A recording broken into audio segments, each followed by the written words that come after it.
दोस्तों अक्सर किसी न किसी बात पर किराएदार और मकान मालिक के झगड़े हो जाते हैं। और अभी अगर लंबे समय से घर में रहने वाला किराएदार अगर प्रॉपर्टी पर कब्जा करना चाहे तो आप क्या करेंगे। और कई बार लोग अपने घर के खाली कमरे को या फिर पूरा पूरा घर किसी को किराए पर दे देते हैं। और जब भी कोई मकान मालिक अपनी प्रॉपर्टी किसी को किराए पर देता है तो उसे डर होता है कि कहीं किराएदार कुछ साल यहाँ रहने के बाद कब्जा न कर ले दोस्तों। और ऐसा कहा जाता है, आप लोगों ने भी सुना होगा, कि अगर कोई किराएदार लंबे समय तक किसी भी प्रॉपर्टी में रहता है तो उस पर अपना हक जता सकता है और कब्जा भी कर सकता है। और कई बार इस तरीके के मामले आप लोगों ने देखे सुने भी होंगे दोस्तों।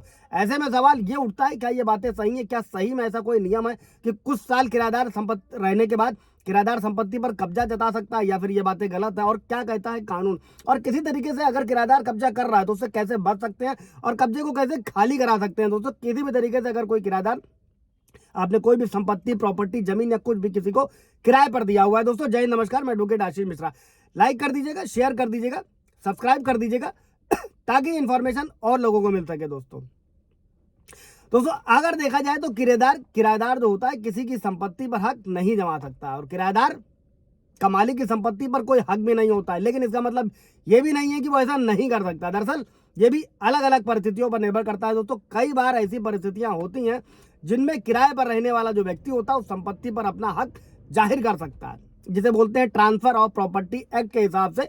एडवर्स पोजेशन में ऐसा नहीं होता है। इसमें जिसके कब्जे में संपत्ति होती है वो उसे बेचने का अधिकारी भी होता है।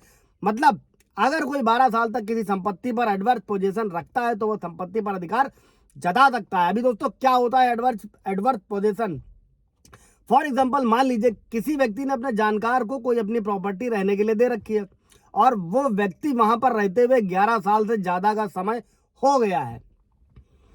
तो ऐसी स्थिति में दोस्तों वो व्यक्ति जो है वो संपत्ति पर अपना अधिकार भी जमा सकता है। वहीं अगर मकान मालिक समय समय पर किराएदार से रेंट एग्रीमेंट बनवा रहा है तो उन्हें कोई दिक्कत नहीं होने वाली। और इस स्थिति में कोई भी व्यक्ति मालिक की संपत्ति पर कब्जा नहीं कर पाएगा। अभी समझते हैं दोस्तों कि अगर कोई कब्जा कर रहा है तो कब्जे से कैसे बच सकते हैं। सबसे पहले तो अपने घर को किराए पर देने से पहले मकान मालिक को ये सलाह दी जाती है कि वो समय समय पर रेंट एग्रीमेंट बनवाते रहे। और रेंट एग्रीमेंट की जगह लीव एंड लाइसेंस एग्रीमेंट बनवाइए। इस पे अधिकतर अधिकार मकान मालिक के पास होते हैं। उसको भी ब्रीफ में बताते हैं दोस्तों, उसके लिए भी पूरा वीडियो आप जाकर देख सकते हैं।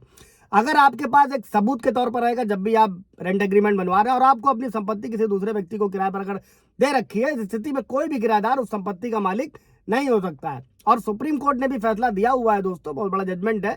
इस पर भी पूरा वीडियो आप जाकर देख सकते हैं कि लिमिटेशन एक्ट 1963 के अंतर्गत जो निजी अचल संपत्ति है दोस्तों, उस पर जो लिमिटेशन की वैधानिक अवधि है 12 साल है। और सरकारी जो अचल संपत्ति है उसके मामले में टाइम लिमिट 30 साल रखी गई है। और ये जो टाइम लिमिट होती है ये कब्जे के दिन से ही शुरू हो जाती है। साधारण शब्दों में, अगर किसी व्यक्ति ने अचल संपत्ति पर 12 साल से अधिक समय से कब्जा कर रखा है तो कानून भी उस व्यक्ति के साथ है दोस्तों।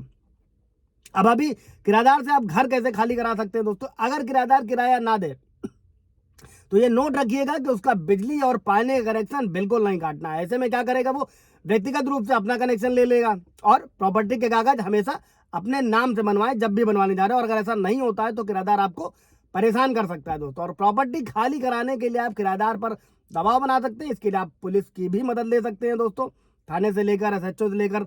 इसके बाद में किराएदार को अगर घर खाली कराना है तो उसको समय समय पर नोटिस भेजते रहे। और नोटिस मिलने के बाद भी अगर वो खाली नहीं करता है दोस्तों तो इसके लिए आप सिविल कोर्ट में याचिका दाखिल करा सकते हैं। इसके बाद भी आपको कानूनी तौर पर खाली कराने का मौका कहीं नहीं मिल जाएगा। लेकिन कई सारे व्यूवर्स के भी सवाल रहते हैं और कई बार ऐसा नहीं हो पाता है। लोगों का सिविल सूट सालों साल चला करता है। ऐसे में क्या कर सकते हैं आप, जो 1 जुलाई 2024 से देश में नए कानून लागू हैं दोस्तों और भारतीय न्याय संहिता की धारा 41 के तहत अगर कोई किराएदार आपके मकान पर कब्जा कर लेता है तो आप उसे बाहर निकालने के लिए बल का भी प्रयोग कर सकते हैं और कानून आपके साथ खड़ा होगा। और सुप्रीम कोर्ट का भी इसको लेकर जजमेंट है दोस्तों। और इन सारी चीजों से रिलेटेड अगर कोई सवाल जवाब होगा, अगर आपका भी सालों साल मुकदमा चल रहा है तो उसे अगर आप खाली कराना चाहते हैं कमेंट करिएगा। Thank you.